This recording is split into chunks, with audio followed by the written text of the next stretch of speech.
warahmatullahi wabarakatuh.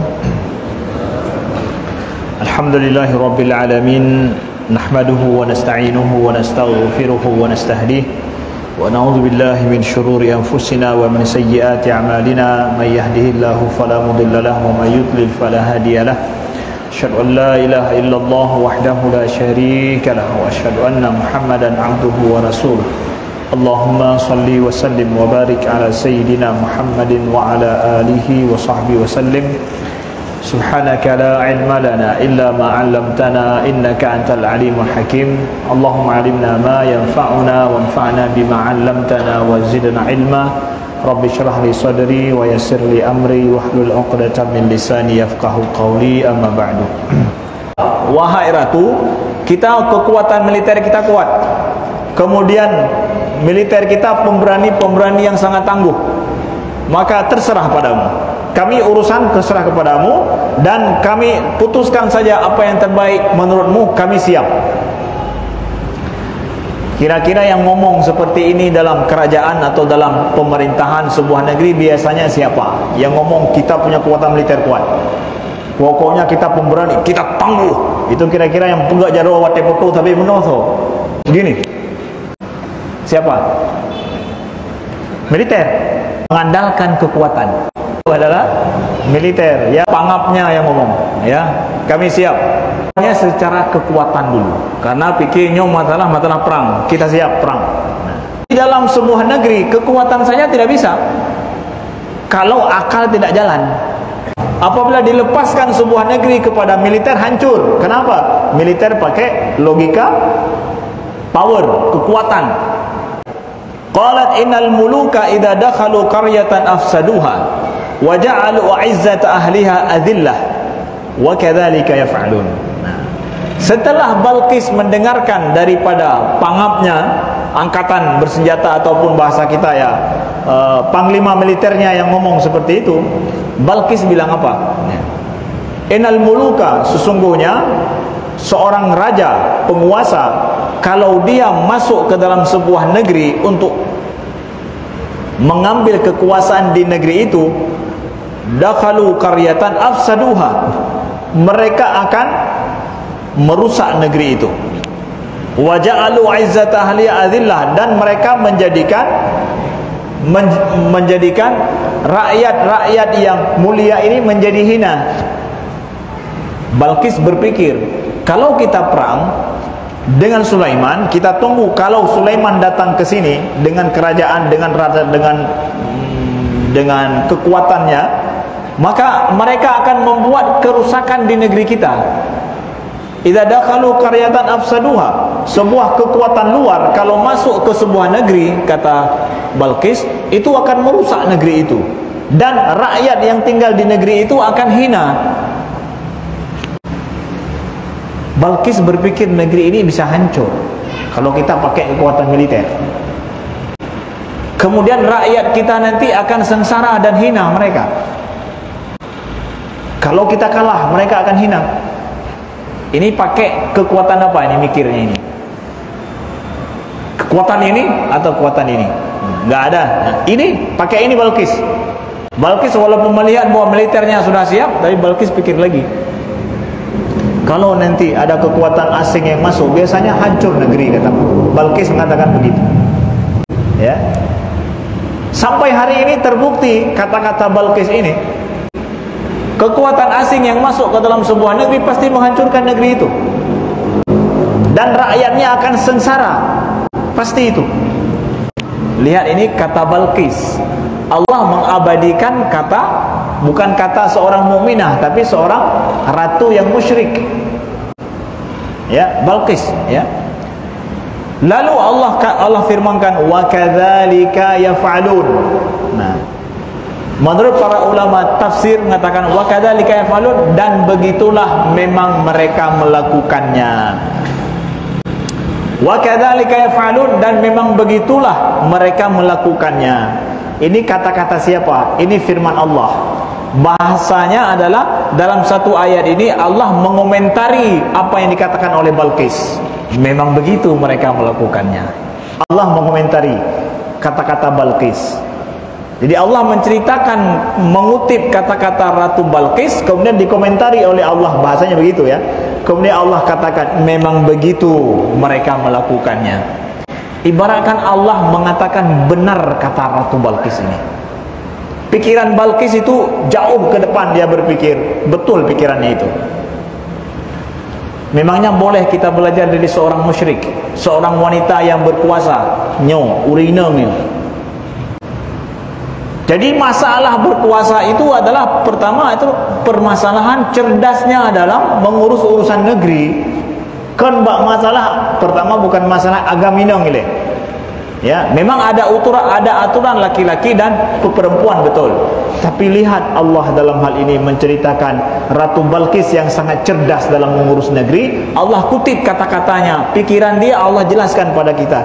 Ini dia, supaya kita belajar, umat Islam ini belajar. Ada seorang pemimpin begaduh kadang bahwa nyo agam nyo inong toh yang tanyo pilih yang inong carang ya agam bangai bu bangai pi agam dacok gabana yang penting agam dunya meruloh dan nagro karena tanyo penting agam menteng kadang agam tapi bu siapa hanyut yang penting agam tanyo tunggu dulu. Enggak semua ulama mengatakan agam menteng, tapi masalah di sana ada perempuan yang cerdas, Ratu Balqis, dipuji oleh Allah dalam hal ini. Untuk apa Allah puji dia dalam hal ini? Wa kadzalika yaf'alun, itu Allah mengutip kata-katanya adalah pujian bagi Balqis. Betul ini, Balqis seperti ini. Ya, untuk kita belajar. Untuk kita belajar. Allah ceritakan dalam Al-Qur'an lagi, ya. Ya, akan terus kita akan membacanya dan dibahas oleh para ulama tentang ini. Kemudian Balqis mengatakan apa? Wa inni mursilatun ilaihim bihadiyatin fanadhiratun bima yarji'ul mursalun. Nah, mulailah Balqis membuat keputusan. Dia bilang apa? Inni mursilatun ilaih, aku akan mengirim utusan kepada mereka bihadiyah, dengan membawa hadiah kepada Raja Sulaiman yang mengirim surat ini, yang bahasanya mengancam kita. Fanadhiratun bima yarji'ul mursalin, dan aku akan menunggu apa hasil yang dibawa oleh utusan itu nanti yang membawa hadiah kepada Sulaiman. Cerdasnya Balqis, dia memilih cara untuk diplomasi, bukan pakai militer. Menan raja, sayang ke rakyat, punya masalah militer kan pada kakaro tu, menyanya hancur rakyat tu ben.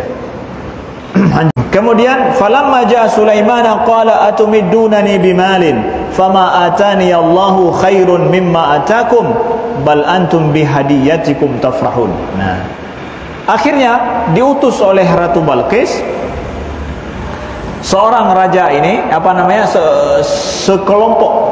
sekelompok utusan yang membawa hadiah terbaik daripada negeri Sabak kepada Nabi Sulaiman. Ketika Nabi Sulaiman menerima utusan Balqis ini, ya, falamma jaa Sulaiman qala atumiddunani bimalin. Ketika utusan ini datang kepada Sulaiman, apakah kalian, ya, ingin membantuku dengan harta? Kalian pikir aku ini miskin? Kalian ingin kasih hadiah kepadaku, ingin membantuku dengan harta? Fama atani Allahu khairun, apa yang telah diberikan oleh Allah kepadaku lebih baik daripada hadiah kalian ini. Hanayum membecut, enggak ada harga sedikit pun hadiah yang mereka bawa kepada Nabi Sulaiman. Wah, tak kira. Ya.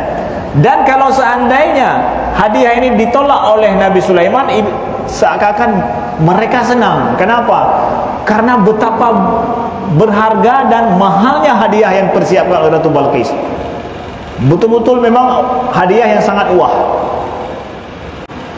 Jadi andai kata mereka sendiri yang bawa hadiah itu, andai kata enggak diambil hadiah ini, kita bawa pulang, mereka akan senang sekali. Kejadiannya, kekuatan asing masuk sebuah negeri akan hina. Kemudian Nabi Sulaiman perintahkan apa? Ya, sudah, beliau tolak hadiah dan utusan itu sudah disuruh bawa pulang. Sekarang Nabi Sulaiman membaca, ini kira-kira Ratu Balqis ngapain setelah ini? Setelah beliau akan menolak hadiah ini, apakah Balqis siap menerima Nabi Sulaiman dengan militer, atau Balqis tunduk pada Nabi Sulaiman. Ada dua kemungkinan kan? Nabi Sulaiman, inilah hebatnya raja membaca kemungkinan ke depan. Itu kan nggak ada telegraf, nggak ada HP, nggak ada apa-apa, utusan juga belum ada. Tapi raja sudah berpikir langsung. Seorang pemimpin sudah berpikir dua kemungkinan. Diterima kita dengan militer atau dia akan datang menyerahkan diri.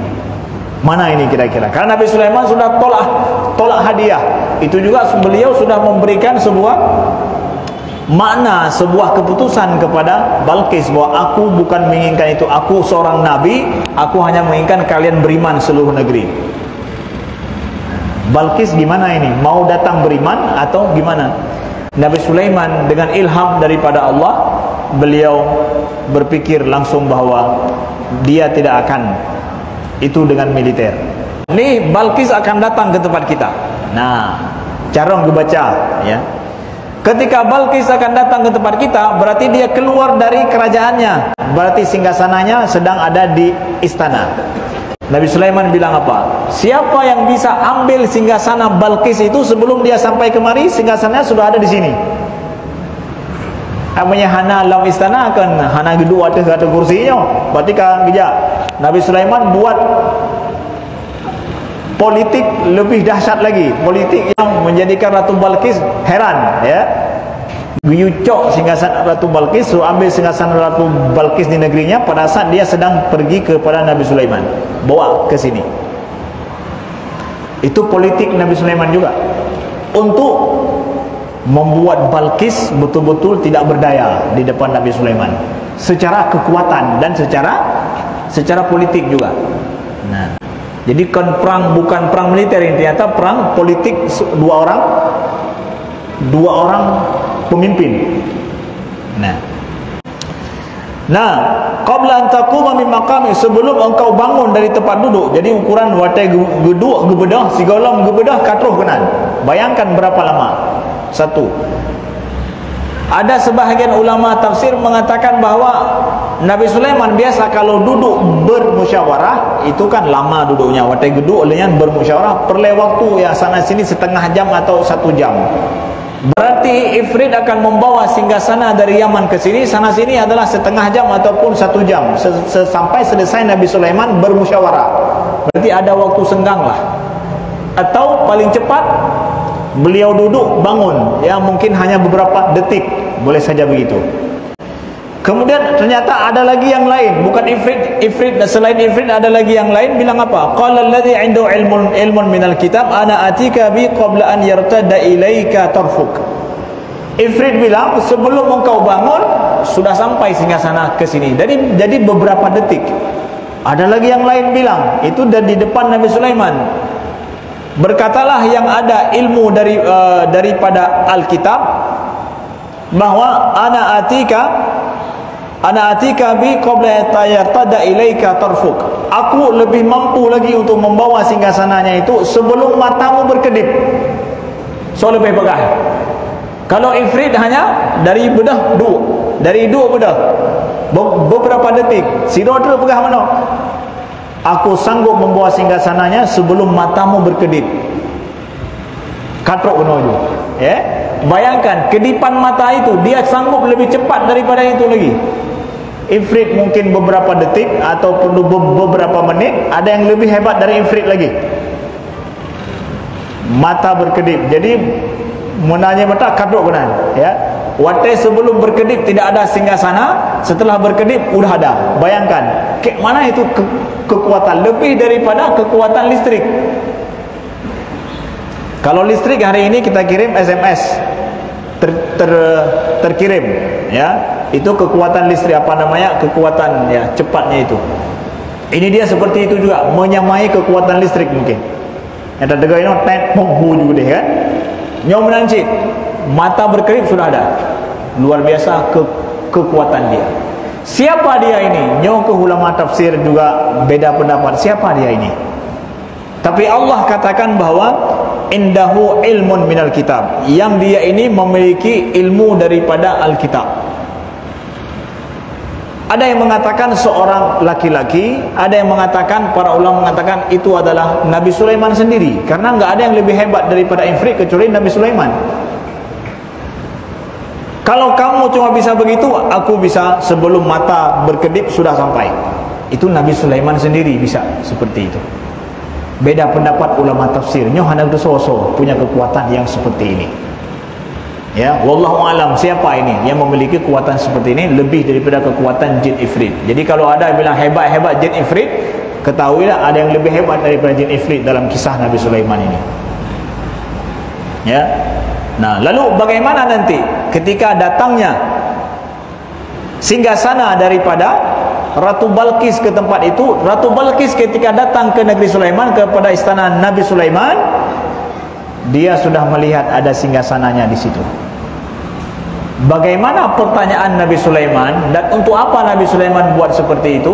Bagaimana kemudian Ratu Balqis nantinya menjawab, dan sehingga dia bisa beriman kepada Nabi Sulaiman. Inilah dia taktik Nabi Sulaiman secara politis beliau buat. Akhirnya dia beriman kepada Nabi Sulaiman, beriman kepada Allah, ikut Nabi Sulaiman dengan bahasa politik. Orang politik dengan bahasa politik tanya mendakwah, kan militer. Nah, begitulah ya, saudara kami belakang, tetaplah dalam di gelombang yang sama pada pertemuan yang akan datang. Subhanakallahumma wa bihamdika, asyhadu an la ilaha illa anta, astaghfiruka wa atubu ilaika. Assalamualaikum warahmatullahi wabarakatuh.